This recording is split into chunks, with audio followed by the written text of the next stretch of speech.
Alors, la beauté des anciennes histoires d'amour ne s'éteint jamais et leur éclat reste éternel. Et à l'époque des anciens Égyptiens, on trouve de nombreuses histoires d'amour qui ont été enregistrées sur les murs des temples et des tombes pharaoniques, témoignant toujours de ces sentiments d'amour. Et nous avons le plaisir d'avoir avec nous en ligne aujourd'hui Madame Nagia Fanous, directrice adjointe du musée égyptien. Bonjour Madame Nagia. Bonjour. Bonjour. Tout d'abord, comment nous avons su de ces histoires d'amour? L'Égypte même était appelée, au temps des anciennes égyptiennes, était appelée un nom qui s'appelle Taméri, c'est-à-dire la terre aimée. La terre aimée, en hiéroglyphe, c'est la terre de l'Égypte. Les Égyptiens, les anciens Égyptiens, appellent l'Égypte au nom de l'amour même, parce qu'ils donnent des respects sur les sentiments très importants qui étaient inscrits sur tous les murs des anciens Égyptiens, sur tous les murs des temples et ce tombeau aussi. On voit l'exemplaire le plus préservé et le plus magnifique, c'est l'exemplaire du temple de Dendera. C'est le temple d'Ator. Ator était appelé était la déesse de l'amour et de la joie et de la musique aussi. Ce temple s'était appelé aussi temple de Dendera, restauré pendant l'Empire en structure actuelle, date du règne de Ptolémée XII et Cléopâtre VII. Vers la fin de l'Empire ptoléméque, bien sûr, à la face extérieure des murs de l'un des temples, un énorme relief sculpté de Cléopâtre VII et Césarion, son fils. Était à l'époque romaine aussi un petit temple qui s'appelle Manise. Dedans, pour construire par Néron, demeure aussi jusqu'à le temps de Trajan. Aussi, on voit Hathor, la déesse, elle était appelée aussi la déesse de la guérison. Il y a plusieurs poésies et des hymnes d'amour qu'on peut lire sur les papyrus, ce sont des récits et des hymnes entre les deux amoureux ensemble.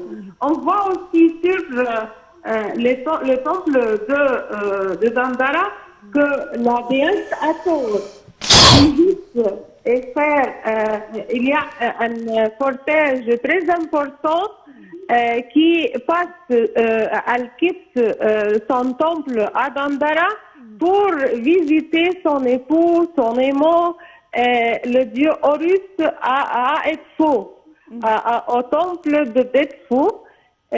Chaque année, elle passe 5 jours pour visiter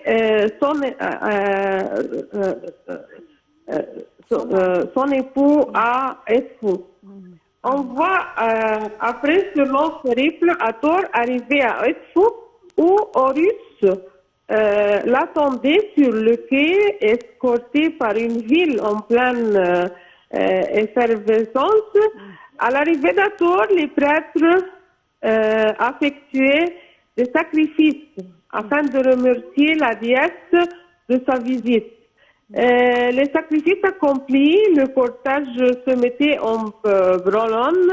Hathor et Horus en prenaient la tête, suivis des prêtres, des danseurs et des musiciens Cette procession était l'une des rares occasions pour le peuple de percevoir les statuts divines de Dieu.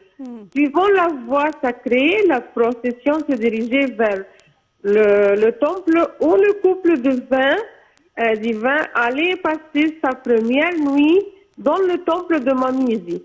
Au soir de pleine lune, cette première nuit est appelée la nuit du mariage sacré. C'est lors de cette nuit qu'Hathor et Horus ont engendré leur fils Alsomotus, c'est-à-dire Horus, qui réunit les deux terres. Moi, je veux citer quelques poésies pour prouver que les anciens Égyptiens, il y a des hymnes. Par exemple, on voit... Oui. Oui, je vous écoute. Madame Nadia Fanous, oui? Une minute. Oui. En train de préparer le poème. Il s'agit des poèmes qui ont été apparemment écrits sur les murs des temples ou quelque chose comme ça, c'est ce que j'ai compris. Oui. Alors ce qui veut dire qu'il y a des preuves dans les temples ou bien sur les murs des temples que l'amour était vraiment apprécié par les pharaons. On vous attend, Madame Fanous, si vous êtes prête.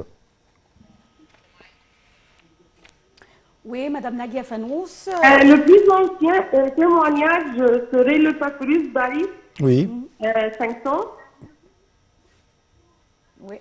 Les poèmes sont généralement divisés en strophes, mais on voit que voilà 7 jours que je n'ai vu la bien aimée. Cette poésie, moi je voudrais lire quelques lignes de cette poésie. Oui, avec voilà plaisir. 7 jours que je n'ai vu la bien aimée. La longueur s'était abattue sur moi. Mon cœur devient lourd. J'ai oublié jusqu'à ma vie. La nature tout entière devient complice de plus tendres sentiments. S'en aller au champ délicieux pour celui qui est aimé. On voit la voix de la sarcelle qui a son appât, se trouve prise, se plaint de son amour qui me retient. On voit ici que la nature tout entière devient complice de plus tendres sentiments, sans aller au champ délicieux pour celui qui est aimé. Vous voyez comment c'est très beau. Ils parlent ensemble avec tendresse et jusqu'à l'époque pharaonite aussi, on voit des poèmes et aussi les sacrifices pour les deux amoureux. Par exemple, Ramsès II, le grand roi de l'Égypte, il bâtit un très grand temple à Abu Simbel spécialement pour son épouse, la reine plus belle, la reine Nefertari. Et il a fait pour elle plusieurs constructions, même une très très merveilleuse, très magnifique tombe au palais des reines, pleine de merveilleuses scènes colorées. Et aussi il écrit pour elle des lignes très merveilleuses pour elle, pour exprimer, pour donner les descriptions de ses sentiments vers elle. Ici, pour Dondara, Hathor constituait une triade avec Horus Desfou et Echi, le joueur de tambourin, qui était regardé comme son fils.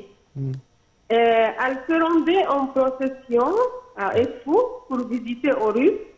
Les sœurs sont souvent ornées de têtes féminines portant des oreilles de vache qui symbolisent la déesse Hathor et qui décorent aussi les piliers hathoriques. En tant que déesse vache, elle est identifiée à la fertilité et vénérée comme déesse de l'amour, de la naissance, c'est une déesse nourricière. Ouais. Et on voit aussi que même le nom de la déesse Hathor, c'est Het-Hor. Het-Hor, c'est-à-dire en hiéroglyphe, la maison de Taurus. Elle était elle-même, qui était la nourricière d'Horus. Elle assimilait avec elle-même bien d'autres divinités telles que Bastet, Sekhmet, Odjet et Égypte. Oui. On fait à partir de la troisième période intermédiaire, il apparaît dans le conscient évolution. De la danse et du pain. Oui. Hathor parvient en Égypte. Elle est d'abord associée à Ferla aussi. Oui, tout ça c'est très très intéressant. Je vous remercie beaucoup, Madame Nagia Fanous, pour toutes ces explications et même les poèmes et les histoires entre pharaons et les dieux et déesses, surtout la déesse de l'amour et de la joie et de la gaieté, de la musique Hathor. Madame Nagia Fanous, je rappelle, vous êtes directrice adjointe du musée du Caire. Je vous remercie beaucoup pour toutes ces explications. Je te remercie beaucoup, Géa. Merci, Ashraf. Nous arrivons à la fin de cette émission et bonne journée. Restez avec nous sur Nile TV International. Au revoir.